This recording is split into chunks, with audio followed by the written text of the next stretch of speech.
कर लें start. Sir सबसे पहले तो आज की जो बैठक थी 17 एजेंडे क्या कुछ रहा था? देखिए 17 एजेंडे तो लिखित रूप से थे, उसके अलावा भी लगभग 10 लोगों ने जो ग्रीवेंस कमेटी के मेंबर हैं उन्होंने भी कुछ कंप्लेंट्स रखी थी। उन सब के जो जो समाधान हो सकते थे वो समाधान तुरंत किए हैं। कुछ विषय हैं जो नीति निर्धारण के हैं वो हमने चंडीगढ़ के लिए लिख ली हैं। चंडीगढ़ बैठ कर के उनसे वो सारी चीज़ों का निर्धारण कराएंगे।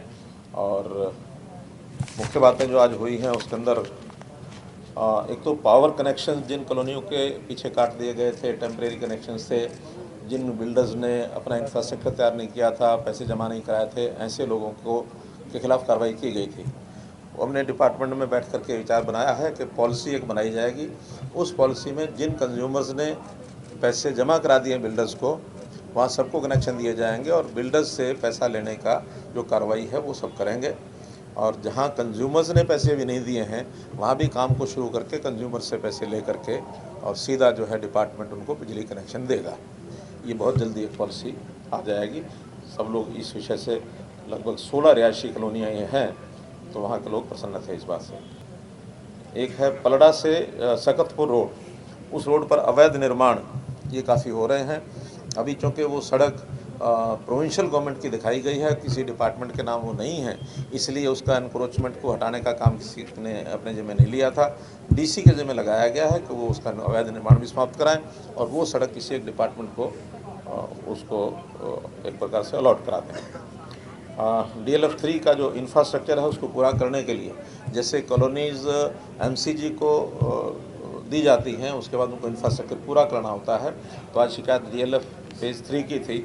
उनको कहा गया कि 31 दिसंबर तक अपना वो पूरा इंफ्रास्ट्रक्चर तैयार करके हैंडओवर कर दें। और इस प्रकार की 14 और कॉलोनियाँ हैं जिन्होंने MCG में ट्रांसफ़र करने के लिए अप्लाई किया हुआ, उन सब की टाइमलाइंस तैयार करेंगे, डेफिशिएंसीज उनकी तय करेंगे और उसका जो एस्टीमेट है वो बना करके या तो वो खुद करके उसको डेफिशिएंसी को दूर करेंगे और नहीं तो पैसा MCG को देंगे और MCG उसको दूर करेगा। इसकी एक टाइमलाइन ये सब लोग DTP, MCG और DLF, ये जो DLF का ये करेंगे, बाकी सब DTP और MCG उन कॉलोनियों के साथ मिल करके और इसका काम पूरा कराएंगे। बसई चौक पर जो डेवलपमेंट के काम हो रहे हैं वहाँ फ्लाईओवर हो रहा है, तो वहाँ जो मास्टर ड्रेन डैमेज हो गई है उसको ठीक करने के लिए GMDA एक टाइमलाइन तैयार करेगा, कब तक उसको पूरा करेंगे। और मैंने स्वयं उनको कहा कि कल सवेरे तक मुझे टाइमलाइन दे देंगे और उस टाइमलाइन के हिसाब से GMDA उस काम को पूरा कराएगा। एक स्पोर्ट्स के नाते से शिकायत आई थी, लेकिन जब पूछा गया तो DSO आज एब्सेंट था, तो DSO को तुरंत प्रभाव से सस्पेंड किया है। बिना सूचना के कोई भी व्यक्ति अधिकारी जो है इस मीटिंग से एब्सेंट नहीं रह सकता, तो DSO गुरुग्राम को सस्पेंड कर दिया गया है। जो लिखित शिकायतों के अलावा जो यहाँ पर शिकायतें की गई हैं उसमें मुख्य रूप से DAP की शिकायत यहाँ की है लोगों ने। DAP की शॉर्टेज थोड़ी है, तो हमने DAP की जगह SSP एक दूसरा खाद है उसका उपयोग करने के लिए भी हिदायत दी है। और जो DDO है, DDO को कहा गया है कि सब जितना भी DAP की या SSP की उपलब्धि है ज़्यादा ज़्यादा वो करवाए ताकि सरसों जो है समय पर बिजाई हो सके। जैसा हम जानते हैं कि 7A ये ऐसे शहरी इलाके में जहाँ एग्रीकल्चर लैंड 1 एकड़ से नीचे की जो रजिस्ट्री कराते हैं उस पर 7A लगता है, तो उन जगह पर एग्रीकल्चर लैंड के लिए और NOC जल्दी मिले उनको, और रजिस्ट्री के ऊपर एक एग्रीकल्चर की बड़ी स्टैंप एक लगाई जाए ताकि एग्रीकल्चर लैंड की रजिस्ट्री कराने में जो 1 एकड़ से कम है उसमें कठिनाई उनको ना आए। एक योजना जानकारी और देनी है जो आपके माध्यम से ही मैं गुड़गांव वासियों को बताऊंगा। सेक्टर 72A में एक हमारे पास 15 एकड़ ज़मीन थी। वहाँ के लोगों को बरियल ग्राउंड और शमशान घाट इसकी कठिनाई काफ़ी आ रही थी।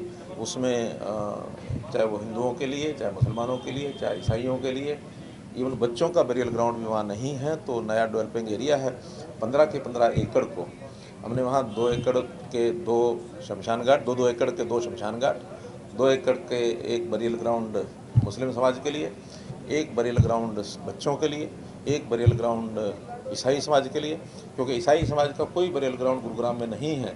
उनको अपनी बॉडीज़ को नोएडा और इधर उधर दिल्ली कहीं कहीं ले जा करके दफनाना पड़ता था, तो उनको भी ये सुविधा वहाँ सेक्टर 72A में दी गई है। और वहीं पर 4 एकड़ का एक स्मृति वन कि अपने जो प्रिय लोग होते हैं, जिनके जाने के बाद लोग उनकी स्मृति में कोई पेड़ लगाना चाहें तो स्मृति वन में पेड़ लगा सकते हैं। तो 4 एकड़ का ये ज़मीन भी सुरक्षित कर दी गई है। इस प्रकार की आज की ये ग्रीवेंस कमेटी थी। किसानों के मुद्दे लेकर अभी आपने गृह मंत्री से मुलाकात करी थी, सुप्रीम कोर्ट में भी हालांकि सुनवाई है, लेकिन जिस तरह की कल की घटना घटी है, इसको लेकर सरकार की तरफ से क्या ऐसे प्रयास ताकि इसको जल्द कुछ समाधान हो सके, ऐसी हरकत दोबारा ना हो? हालांकि मामला सुप्रीम कोर्ट में भी सुना हुआ है। देखिए, बहुत एक दुखद और एक निंदनीय ये घटना है जो कल जिस प्रकार का सुबह सिंघू बॉर्डर के ऊपर एक व्यक्ति को नृशंस हत्या जिसको कह सकते हैं की गई है, और उसके बारे में संज्ञान लिया गया है, उसकी एफआईआर हो गई है और उसके ऊपर पुलिस जो है कार्रवाई कर रही है। जो भी कोई दोषी होगा उसको बख्शा नहीं जाएगा। एक व्यक्ति ने सरेंडर किया है, उसने अपनी इस जिम्मेवारी ली है अपने ऊपर कि मैंने मर्डर किया है। अब उसने किया है, किसी और ने किया है, ये जांच में ही पता लगेगा, लेकिन जांच करके तहकीकात करके जो भी कोई दोषी होगा उसके खिलाफ कार्रवाई करेंगे। पूरा आंदोलन जिस तरह से चलाया जा रहा था संयुक्त किसान मोर्चा की तरफ से, तो उसके जो नेता हैं 40 नेता हैं, क्या उनकी भी जिम्मेवारी बनती है? क्योंकि एक आंदोलन को चलाने की जिम्मेवारी उनके पास, क्योंकि भाषण उन्हीं मंचों से कहना कि इस तरह के बयान रहते हैं। देखिए, ये निर्भर करता है कि वो उससे अगर किनारा करते हैं तो उससे अपनी दूरी कितनी बनाते हैं। अगर उन्होंने दूरी बिल्कुल नहीं बनाई है, अभी भी उनके सपोर्ट में ये लोग बैठे रहते हैं नंग लोग, तो निश्चित रूप से उनकी जिम्मेदारी बनती है।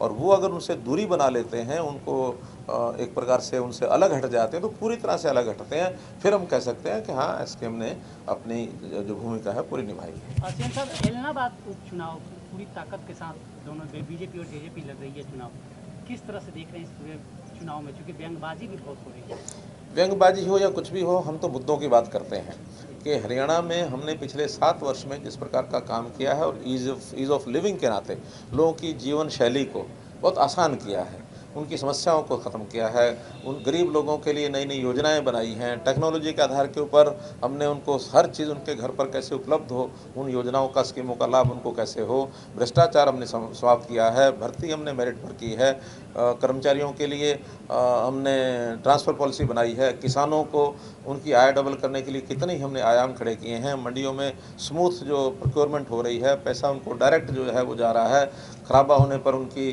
जो मुआवजा है वो पूरा या तो बीमा कंपनियां ने देती हैं, नहीं तो सरकार देती है।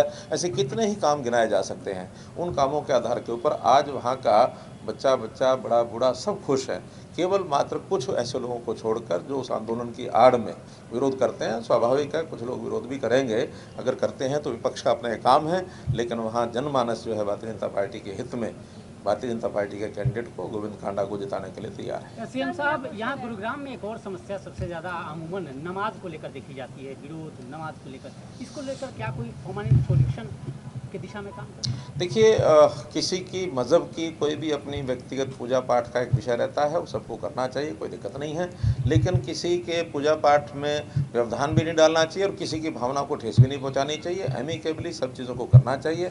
उनके पास जो स्थान निश्चित किए जाते हैं नमाज़ पढ़ने के लिए वहीं पढ़ने चाहिए, और किसी दूसरे काम में कोई बाधा आए, ट्रैफिक में बाधा आए, ये चीज़ भी नहीं करनी चाहिए। ऐसे इन सब चीज़ों का संतुलन बैठाते हुए एडमिनिस्ट्रेशन को ठीक प्रकार से संभाल रहा है, और मैंने एडमिनिस्ट्रेशन को कहा कि किसी को तकलीफ ना हो, आपसी सहमति में उनके पूजा पाठ का जो है वो काम उनको पूरे करना। बाजरे की खरीद नहीं हो पा रही है सही तरीके से, क्या इसको लेकर तैयारी प्रदेश सरकार? बाजरे के बारे में हमने जैसे पहले बताया कि चूँकि पिछली बार हमने प्रोक्योरमेंट किया है तो बहुत बड़ी मात्रा में राजस्थान का बाजरा और जो पिछला स्टॉक कुछ व्यापारी लोग कर लेते हैं वो सब उस रेट में प्रोक्योरमेंट में वो सब आ जाते हैं। उसमें कई बार तो बाजरे की जो क्वालिटी होती है, उसके जो पैरामीटर होते हैं वो भी पूरे नहीं होते हैं, और इस बार तो बाजरा चूँकि वर्षा के कारण से काफ़ी उसको ख़राब भी बहुत हुआ है। तो हमने एक निर्णय लिया कि हर किसी को जिसका ख़राब हुआ हो वो भी, क्योंकि अगर सरकार खरीदती तो शायद ख़राब बाजरे को हम नहीं खरीदते, और नहीं खरीदते तो उनको कोई लाभ नहीं होता, वो जो कम रेट पर ही बिकता। इस बार कम रेट बिके, ज़्यादा रेट बिके, हमने सबको 600 रुपया क्विंटल ये एक भावांतर भरवाई के नाते से उनको देने का तय किया है। बहुत लोगों को चला भी गया है, बाकी अगले सप्ताह के अंदर सब ने जितना जितना बाजरा रजिस्टर किया हुआ है उसके हिसाब से जो उनकी क्वांटिटी है उसके हिसाब से उनको 600 रुपये क्विंटल उनको चला जाएगा। जहाँ तक 2 हमारी एजेंसीज़ हैं, हैफेड और वेयर हाउसिंग, उनको हमने कहा है कि जो अच्छा बाजरा है जिसको हम लोगों को पीडीएस में बांटना चाहते हैं वो अच्छा बाजरा वो भी खरीदेंगे, तो जितना खरीद पाएंगे खरीदेंगे। सर, मेरा एक क्वेश्चन है आपसे। आप एक लॉयल यहाँ पे मुख्यमंत्री हैं, बट एक चीज़ यहाँ पे गुरुग्राम में देखी जा रही है कि जो अधिकारी हैं, प्रशासनिक अधिकारी हैं, वो कहीं ना कहीं आपकी लॉयल्टी को ख़राब करने में लगे हुए हैं। रात दिन इस तरह की कोशिश की जा रही है। मैं इनलीगल फ्लैट्स की बात कर रही हूँ सर। इनलीगल फ्लैट्स गुरुग्राम में इतने बन रहे हैं सर, पर उनको रोकने में कोई कार्रवाई नहीं हो रही है सर। मैं 1 महीने से इस पर सर्च कर रही हूँ, सब जगह मैंने रिपोर्ट भी किया, बट इस पर कोई एक्शन अभी तक नहीं आपकी सर्च का रिपोर्ट कार्ड एक मुझे आप दे देंगे, तो जब देंगे उसी दिन उसकी कार्रवाई शुरू हो जाएगी। निवेश घोटाले को लेकर कंपनी जो है मलबा निस्तारण करने वाली कंपनी अधिकारी भी जांच में दोषी पाई गई है। CND वेस्ट की बात। अभी भी कंटिन्यू अगर दोषी पाई गई तो उसके खिलाफ कार्रवाई करेंगे, लेकिन जब तक और कोई नई व्यवस्था नहीं होती है तो उस कंपनी से काम करवा करके काम तो रोका नहीं जा सकता, क्योंकि ये जो मलबा निस्तारण का काम है रेगुलर काम है, प्रतिदिन का काम है, तो उसमें कहीं कोई कमी पाई जाएगी तो उसके खिलाफ कार्रवाई भी होगी। लेकिन मलबा निस्तारण का काम लगातार चलता रहे और जहाँ मलबा डाला जा रहा है वहाँ भी उसको पर्याप्त ज़मीन हम मशीनरी लगाने के लिए उसको खाली करा के दे सकें, उसके लिए एक नया टेंडर भी हम कर रहे हैं। वो टेंडर उनकी कॉस्ट पर होगा, कंपनी की कॉस्ट पर, और वहाँ उनको जैसे ही 6 एकड़ 7 एकड़ ज़मीन खाली होकर मिलेगी तो अपना प्लांट वो लगा देंगे, और प्लांट लगाने के बाद फिर उसकी प्रोसेसिंग है वो चालू हो जाएगी। विज्ञापन घोटाले को लेकर सर पिछली ग्रीवेंस कमेटी में आपने कहा था कि कार्रवाई होगी इस पर एक विज्ञापन घोटाले को लेकर सर, उस पर भी कोई कार्रवाई अभी तक आपने कोई घोटाला हमको दिया ही नहीं अभी। कोई आप घोटाला बताएंगे तो आगे बढ़ेंगे। सर, पत्रकारों के लिए आवास योजना कोई ऐसी स्कीम आप लेके आइए। कोई कोऑपरेटिव स्कीम लेके आएंगे, सब एक कोऑपरेटिव सोसाइटी बना। नमस्कार, मैं हूं मानक गुप्ता। अगर आपको हमारा ये वीडियो पसंद आया हो तो इसे लाइक और शेयर जरूर करें, और हाँ, हमें सब्सक्राइब और फॉलो करना ना भूलें ताकि आप देश और दुनिया की कोई खबर मिस ना करें। तो जुड़े रहिए हमारे साथ और देखते रहिए न्यूज़ 24।